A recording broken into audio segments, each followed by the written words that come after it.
हिंदी से इंग्लिश में ट्रांसलेशन कैसे करें और हिंदी टू इंग्लिश में ट्रांसलेशन के लिए क्या क्या नियम जरूरी हैं, वो कौन सी ट्रिक है जिससे हमारा हिंदी से इंग्लिश ट्रांसलेशन आसान हो जाए, नेगेटिव सेंटेंस को कैसे फॉर्म करेंगे, इंटरप्रेटिव सेंटेंस को कैसे फॉर्म करेंगे, ट्रांसलेशन से रिलेटेड सभी आपकी प्रॉब्लम दूर हो जाएगी। इसके लिए बहुत ज्यादा आवश्यक है कि आप ये वीडियो पूरा देखें। यदि आप चैनल पर पहली बार आए तो भी चैनल को सब्सक्राइब कर लीजिए, लाइक कर लीजिए और आपका कोई सुझाव है कमेंट करके मुझे जरूर बताएं। तो ट्रांसलेशन के लिए सबसे ज्यादा आवश्यक क्या है कि हिंदी के सेंटेंस में हमें कर्ता क्रियाकर्म को पहचानना है और कर्ता क्रियाकर्म को पहचानने का सबसे सटीक और बहुत जबरदस्त आपको मैं ट्रिक बताने वाला हूं। वो ट्रिक क्या है, हिंदी के सेंटेंस में मेन वर्ब हमेशा वाक्य के अंत में आती है और मेन वर्ब जब आपको पता लग जाएगा तो मेन वर्ब से पहले कौन या किसने लिखकर हम प्रश्न करेंगे, हमें सब्जेक्ट मिल जाता है। मेन वर्ब से पहले किसे या किसको लिखकर प्रश्न करेंगे, हमें ऑब्जेक्ट मिल जाता है और मेन वर्ब से पहले हम क्या लिख के प्रश्न करेंगे तो हमें निर्जीव कर्म मिल जाता है। कर्म भी दो होते हैं, एक सजीव कर्म, निर्जीव कर्म, इनडायरेक्ट ऑब्जेक्ट और डायरेक्ट ऑब्जेक्ट। इनडायरेक्ट ऑब्जेक्ट को पहचानना है तो हमें किसे या किसको लिखकर प्रश्न करना है और डायरेक्ट ऑब्जेक्ट को पहचानना है तो क्या लिखकर प्रश्न करना है। एग्जाम्पल के द्वारा आपको मैं सब समझाऊंगा। देखिए, आयुष मुझे स्कूल में सुबह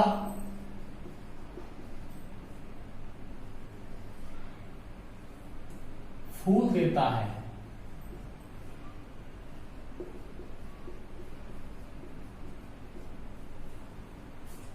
तो आपको ध्यान रखना है कि मेन वर्ब हिंदी के वाक्यों में हमेशा अंत में आती है, तो देता है आपका मेन वर्ब है। और अगर हमें मेन वर्ब पता लग जाए तो हमें कर्ता और कर्म आसानी से ढूंढ सकते हैं। कर्ता ढूंढने के लिए हमें मेन वर्ब से पहले कौन या किसने लिखकर प्रश्न किया जाता है, कौन या किसने लिखकर प्रश्न किया जाता है। कौन देता है, इसके लिए पूरे एक बार वाक्य को पढ़ेंगे। आयुष मुझे स्कूल में सुबह फूल देता है। कौन देता है, आयुष, तो आयुष क्या हुआ, सब्जेक्ट। सजीव कर्म प्राप्त करना होता है तो हम किसे लगा के प्रश्न करते हैं, किसे, किसे देता है, आयुष मुझे सुबह स्कूल में फूल देता है। किसे देता है, मुझे। यह आपका हो गया इनडायरेक्ट ऑब्जेक्ट यानी सजीव कर्म। इनडायरेक्ट ऑब्जेक्ट पता करने के लिए हम लगाते हैं किसे, और डायरेक्ट ऑब्जेक्ट पता करने के लिए क्या क्या लगाते हैं, डायरेक्ट ऑब्जेक्ट पता करने के लिए क्या देता है, फूल। तो ये आपका हो गया डायरेक्ट ऑब्जेक्ट। अगर हमें स्थान प्राप्त करना होता है तो हम कहां लगा के प्रश्न करते हैं, कहां देता है, स्कूल में। यह आपका हो गया प्लेस। मेन वर्ब से पहले कब लगा के हम समय का पता करते हैं, कब देता है, सुबह। यह आपका हो गया टाइम। तो सबसे पहले हमने हिंदी के वाक्य में सभी कर्ता क्रिया कर्म एडवर्ब को अलग अलग कर लिया। अब अंग्रेजी के स्ट्रक्चर को देखना है कि इस हिंदी के वाक्यों में हमने जो कर्ता कर्म को अलग अलग किया है उन्हें अंग्रेजी के वाक्यों में हम कैसे सेट करेंगे और कैसे सही क्रम से लिखेंगे। उसे लिखने के लिए बहुत ज्यादा आवश्यक है हम उस यूनिवर्सल स्ट्रक्चर को जानें जिसके थ्रू हम सभी सेंटेंस को, सभी टेंस को इजीली समझ सकते हैं। और वो एक स्ट्रक्चर है subject plus auxiliary verb, auxiliary verb plus main verb plus indirect object plus direct object plus place plus time. ये स्ट्रक्चर है जिस स्ट्रक्चर को आप किसी भी टेंस में प्रयोग कर सकते हो, चाहे प्रेजेंट हो, पास्ट हो, फ्यूचर हो, इंडेफिनिट हो, कंटिन्यूअस हो या परफेक्ट हो।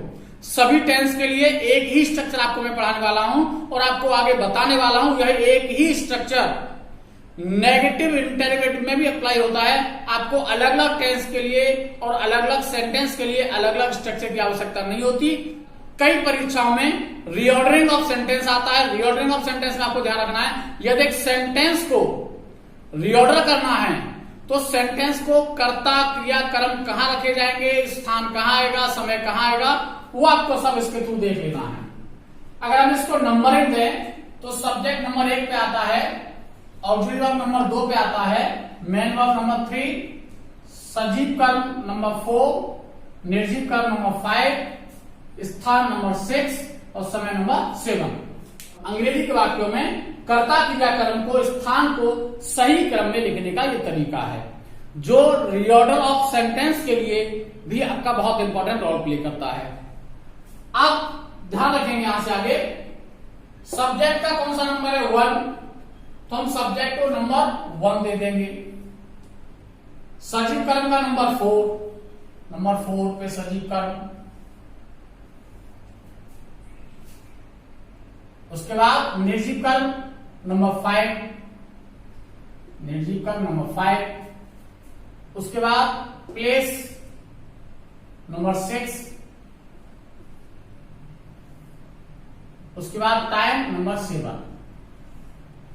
तो सबसे पहले तो हमने ये फैक्टर्स कर लिए और उनको नंबरिंग दे दी।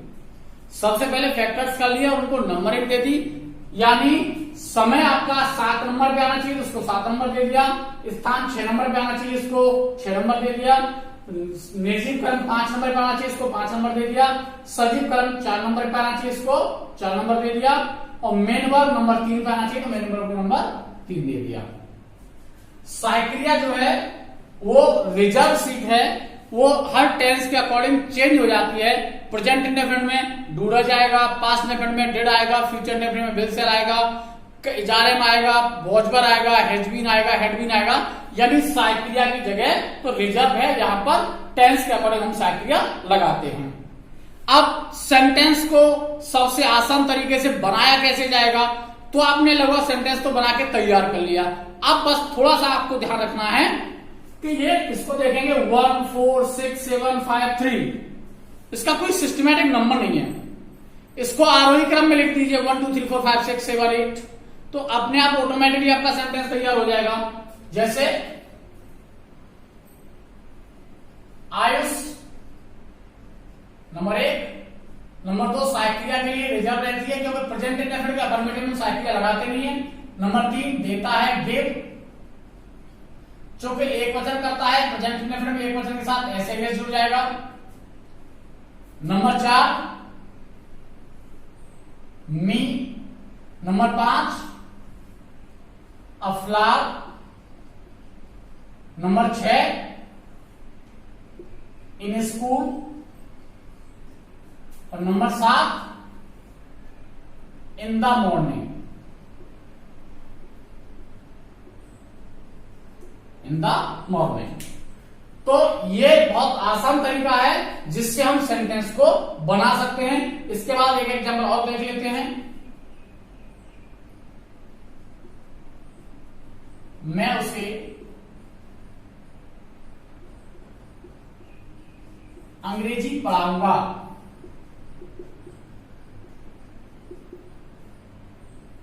मैं उसे अंग्रेजी पढ़ाऊंगा, ये फ्यूचर टेंस है।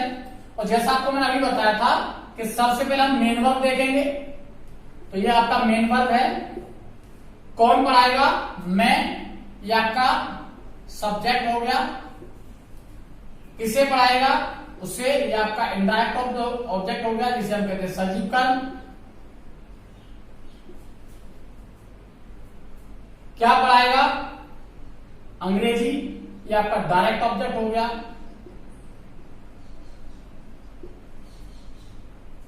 तो सब्जेक्ट का नंबर 1, सजीव का नंबर 4, निर्जीव का नंबर 5 और मेन वर्ब नंबर 3। अब इसमें स्थान और समय तो है नहीं, जब स्थान समय नहीं है तो हमें कोई प्रॉब्लम नहीं है। अगर सब आएंगे तो किस क्रम में लेके जाएंगे, जब नहीं दिए जाएंगे तो कोई प्रॉब्लम है ही नहीं। तो सबसे पहले नंबर 1 फ्यूचर इंडेफिनिट टेंस है, सहायक क्रिया। नंबर 3 मुख्य क्रिया teach. Number 4 him. Number 5 English.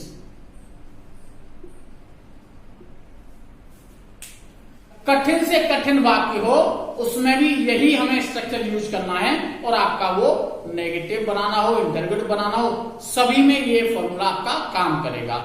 इसके बाद बात करते हैं कि नेगेटिव सेंटेंस कैसे बनाए जाते हैं। तो नेगेटिव सेंटेंस के लिए एक सिंपल रूल है, यदि वाक्य में नहीं शब्द आया हो तो सहायक क्रिया के बाद नॉट लगा देते हैं। प्रेजेंट इंडेफिनिट है, पास्ट इंडेफिनिट है, फ्यूचर इंडेफिनिट है, कंटीन्यूअस है, परफेक्ट कंटीन्यूअस है, कोई भी हो, यदि वाक्य में नॉट आया होगा तो सहायक क्रिया के बाद नॉट लगा देंगे।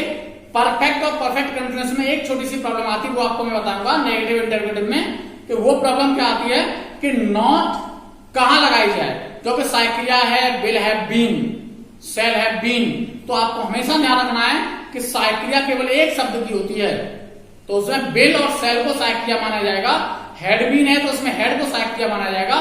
बाकी के जो शब्द हैं, दो हो या एक हो पीछे वाले, वो मेन वर्ब का पार्ट माने जाते हैं, इसलिए उसको मेन वर्ब के साथ लिखा जाता है। एग्जांपल देके आपको मैं भी समझाऊंगा।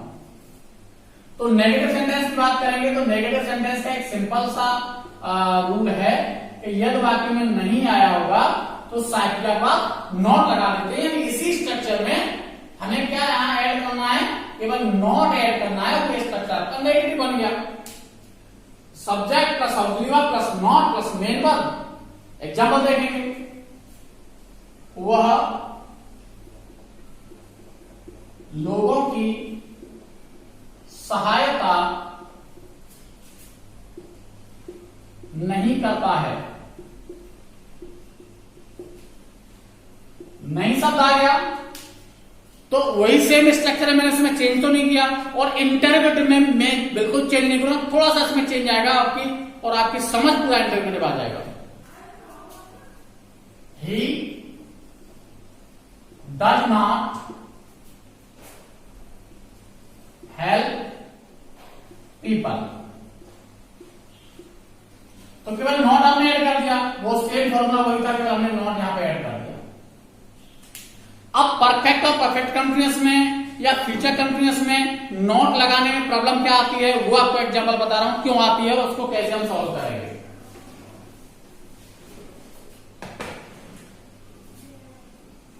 वह सुबह से अंग्रेजी नहीं पढ़ रहा है।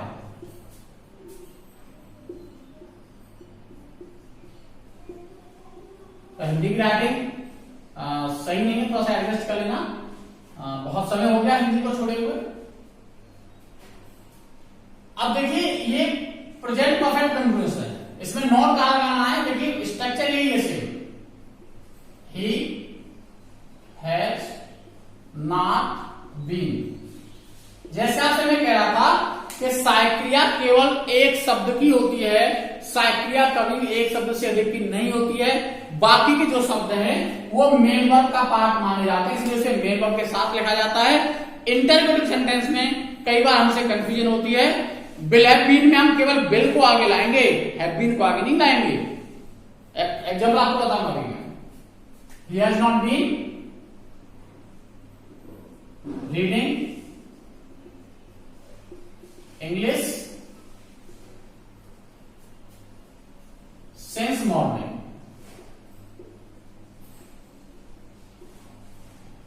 Since morning. इसके बाद आगे बात करेंगे इंटरगेटिव सेंटेंस को कैसे बनाया जाता है, इंटरगेटिव सेंटेंस का स्ट्रक्चर क्या होता है। तो इंटरगेटिव सेंटेंस भी दो तरह के होते हैं।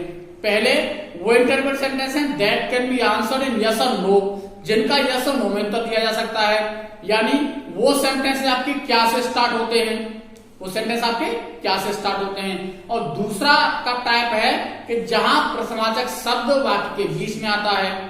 अब ये पहला पॉइंट आप ध्यान रखेंगे कि प्रश्नवाचक वाक्यों में, here I am talking about English, in interrogative sentence auxiliary verb comes before subject. एक ही पहचान है कि प्रश्नवाचक वाक्यों में ऑक्सिलरी वर्ब सब्जेक्ट से पहले आती है।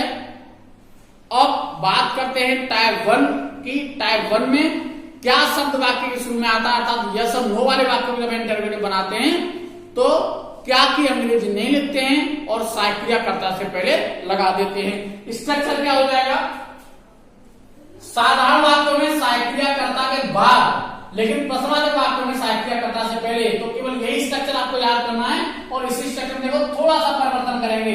यहां सब्जेक्ट पहले था और वहां ऑक्सिलरी वर्ब पहले आ जाएगी, बाकी सेम रहना है। Auxiliary verb plus subject. और नॉट दिएगा तो आपको मैं बता दिया है, नॉट आएगा तो यही लगेगा और नहीं है तो कोई दिक्कत नहीं है। तो नॉट के लिए तो कंफ्यूज होने की आवश्यकता नहीं है। अगर नॉट है तो फिर यहां पे नॉट आ जाएगा। आपको मैंने अभी बता ही दिया था।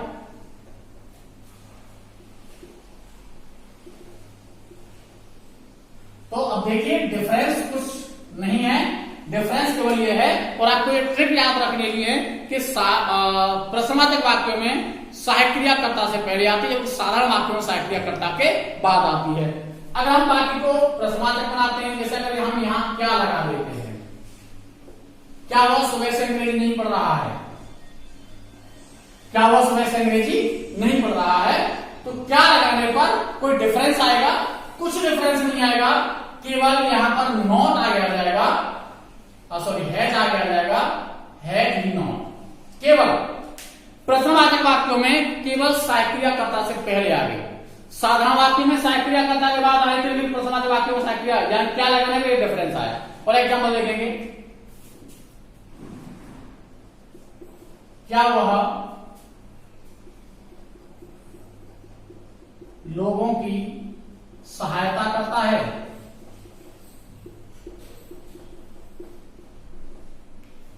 क्या वो लोगों की सहायता करता है?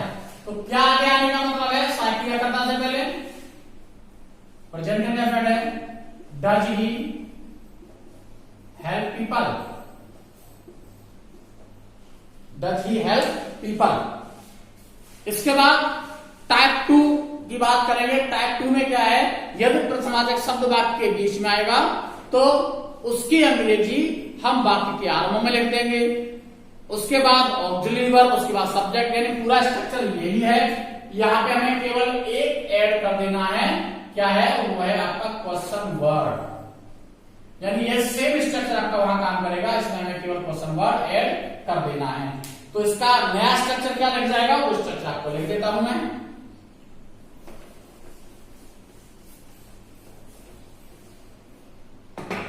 इसमें स्ट्रक्चर हो जाएगा क्वेश्चन वर्ड, यानी यही है, मैं आपको थोड़ा समझाने की वजह से लिख दे रहा हूं। प्रश्नवाचक वाक्यों में सहायक तो आगे आनी है, question word plus auxiliary plus subject plus main verb. अगर नॉट है तो यहां पर नॉट आपको लिख लेंगे, not plus main verb plus indirect object. वही सेम स्ट्रक्चर है, इसमें केवल क्वेश्चन वर्ड आगे आ गया है। Indirect object plus direct object plus place plus time. केवल इतना सा डिफरेंस आया है। बैठ लो, अरे बात बैठ लो बस। ओके, तो इतना सा डिफरेंस आया है। एग्जांपल देखेंगे, वह क्यों नहीं पढ़ता है? क्यों शब्द आ गया तो उसी स्ट्रक्चर में हमें केवल प्रश्नवाचक शब्द आगे ले आना है। Why does he not read. और दूसरा एग्जाम्पल देखें,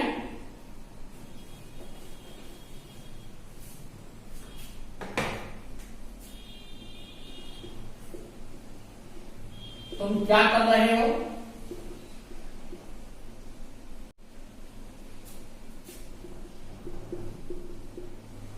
तो कंटिन्यूअस है, व्हाट आर यू डूइंग। प्रश्नवाचक शब्द, उसके बाद ऑक्सिलरी, सब्जेक्ट, उसके बाद मेन वर्ब। टाइप 2 इंटरव्यू में भी एक प्रॉब्लम आती है कि हु और व्हाट वाले वाक्यों को कैसे इंटरव्यू बनाया जाए। How many, how much, whose which plus noun, अथवा हु और व्हाट किसी वाक्य में सब्जेक्ट का काम करे। How many, how much, whose which plus noun अथवा हु और व्हाट किसी वाक्य में सब्जेक्ट का कार्य करें तो उस वाक्य को असर्टिव की तरह बनाया जाता है, इसको इंटररोगेटिव की तरह नहीं बनाया जाता। आपको लिख देता हूं मैं,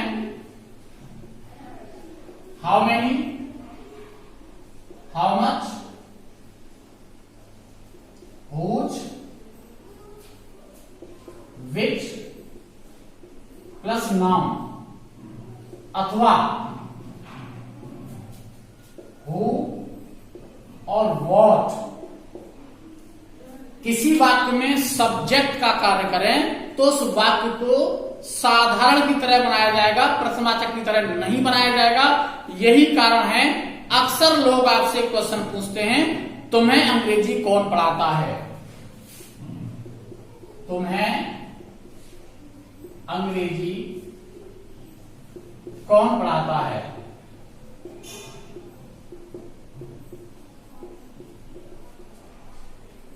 तो यहां पर सब्जेक्ट कौन है, और जब कोई प्रश्नवाचक शब्द सब्जेक्ट का कार्य करे उसे फिर प्रश्नवाचक जैसा नहीं बनाया जाएगा। क्वेश्चन मार्क तो लगाएंगे लेकिन उसे प्रश्नवाचक जैसा बनाएंगे नहीं। जो प्रेजेंट इंडेफिनिट है, हु, टीचर्स, और एक पॉइंट और आपको याद रखना है, हु और व्हाट को हम क्या मानते हैं? इनको हम सिंगुलर सब्जेक्ट मानते हैं। इनको हम क्या मानते हैं? इनको हम सिंगुलर सब्जेक्ट मानते हैं, हु और व्हाट को। इसलिए वर्ब में ऐसे कैसे जुड़ जाएगा, हु टीचर्स, यू यहां पर ऑब्जेक्ट है, उसके बाद इंग्लिश, यानी पैटर्न वही है, सब्जेक्ट ऑब्जेक्ट यहां है नहीं, प्रेजेंट इंडेफिनिट लगाते नहीं है, मेन वर्ब, उसके बाद इनडायरेक्ट ऑब्जेक्ट, उसके बाद direct object. How many, how much की बात करते हैं, कितने लोग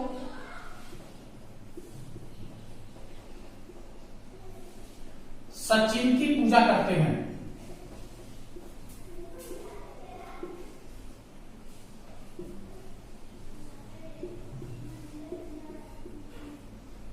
तो यहां सब्जेक्ट कौन है? कौन पूजा करता है? कितने लोग। जहां सब्जेक्ट का काम करेंगे वहां साधारण जैसा बनेगा, how many people worship Sachin.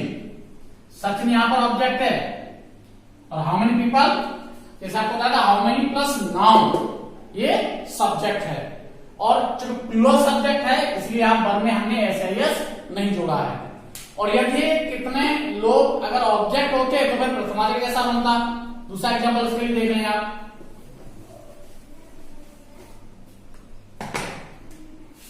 Rohit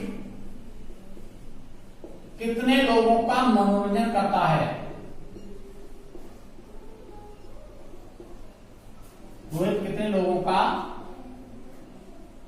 मनोरंजन करता है?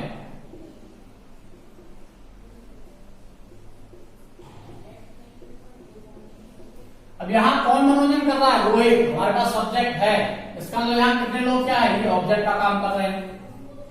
तो जब ऑब्जेक्ट का काम करेंगे तो फिर प्रश्नवाचक कैसे बनेगा? हाउ मेनी पीपल, अब सब्जेक्ट रोहित है, रोहित के हिसाब से वर्ब आई, डज रोहित इंटरटेन।